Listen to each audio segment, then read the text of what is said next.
Benar sekali. Jadi, di mana Yudhistira sekarang? Kalian tidak datang bersama?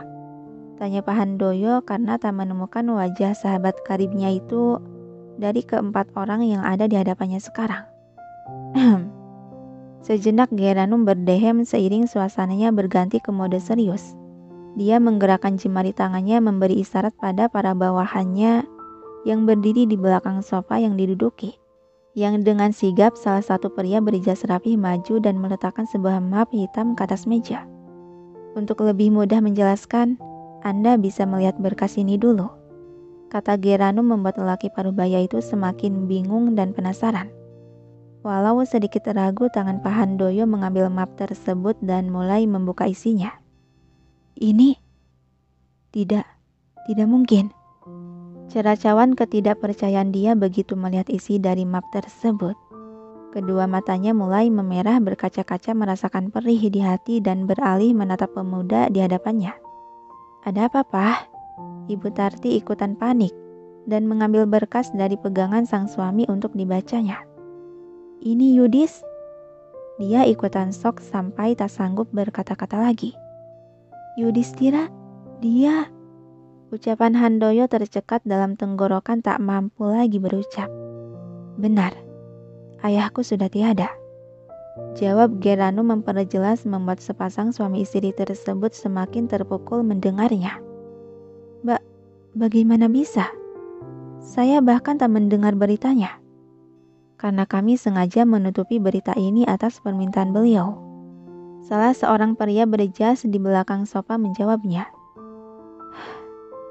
Hembusan napas panjang dan berat Pahandoyo seiring kedua matanya berair menangis sedih atas kehilangan sahabat sejatinya. Kenapa mendadak begini?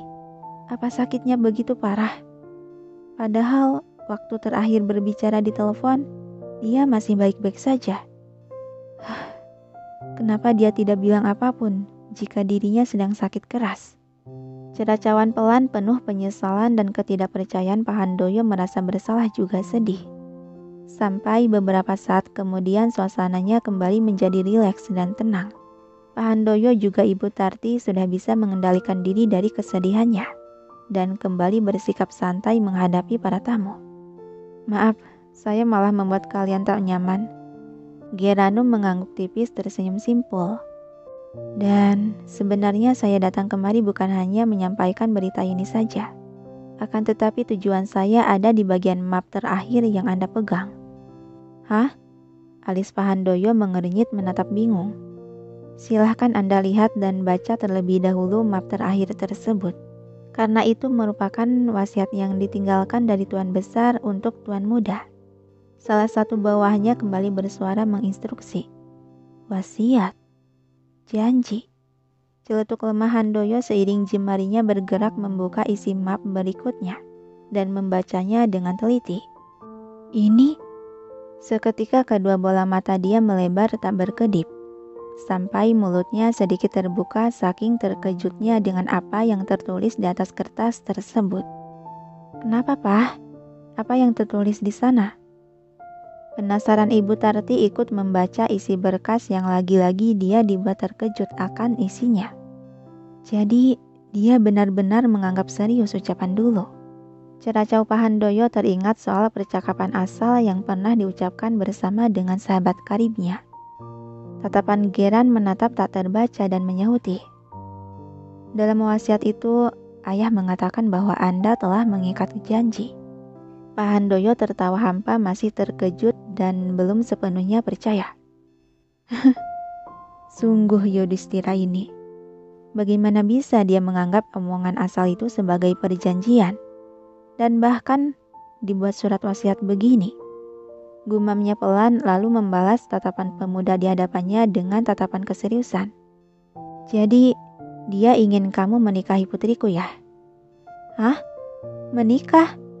Suara keras keterkejutan dari seorang wanita menyerobot obrolan, yang seketika semua mata di sana beralih melirik ke asal suara. tampak Liliana yang sudah berganti pakaian dengan dress selutut tanpa lengan. Dan sedikit polesan make up natural di wajah mulusnya menambah kecantikan wajahnya yang memang sudah cantik natural. Dia berjalan pelan mendekati kedua orang tuanya tanpa mempedulikan tatapan awas dari pemuda yang ada di seberang meja. "Pah, Mah, apa maksudnya ini? Pernikahan? Siapa yang akan menikah?" tanya Liliana meminta kejelasan. "Oh, Lili, kamu tenanglah dulu.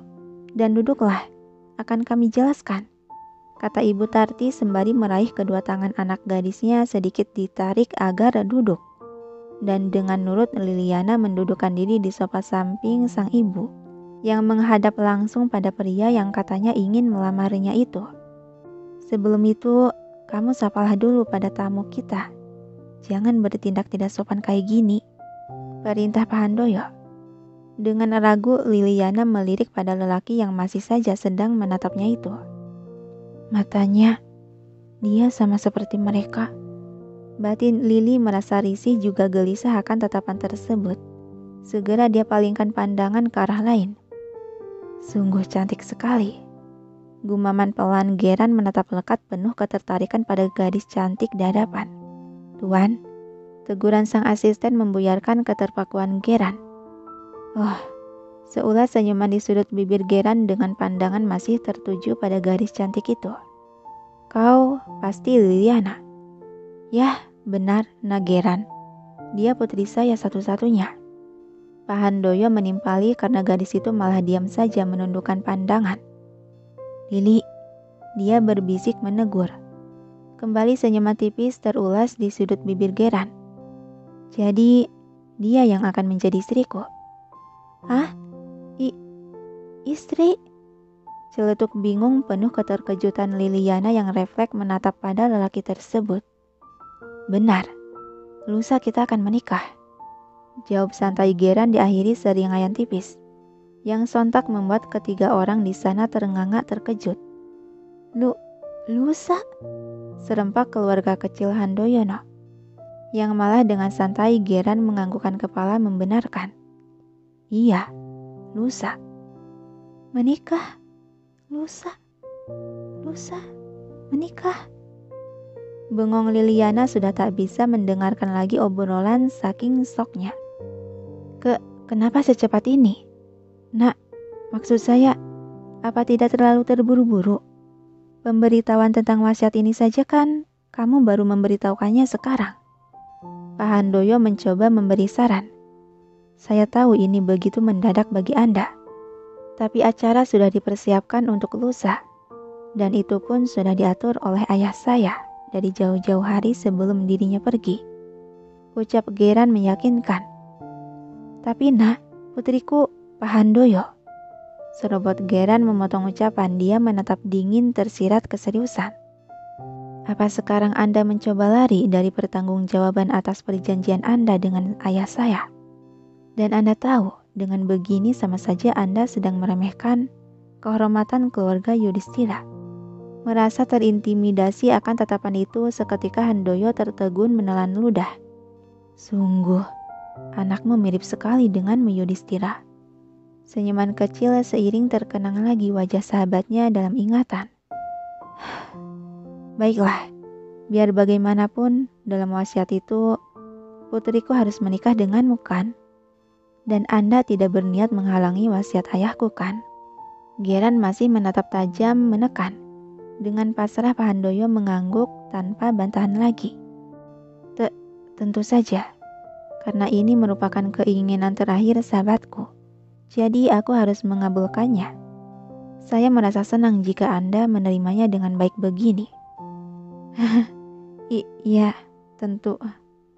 Senyuman seringaian tipis terulas di bibir Geran merasa puas akan keputusan tersebut. Lalu dia beralih menatap gadis yang tampak tertunduk bengong itu.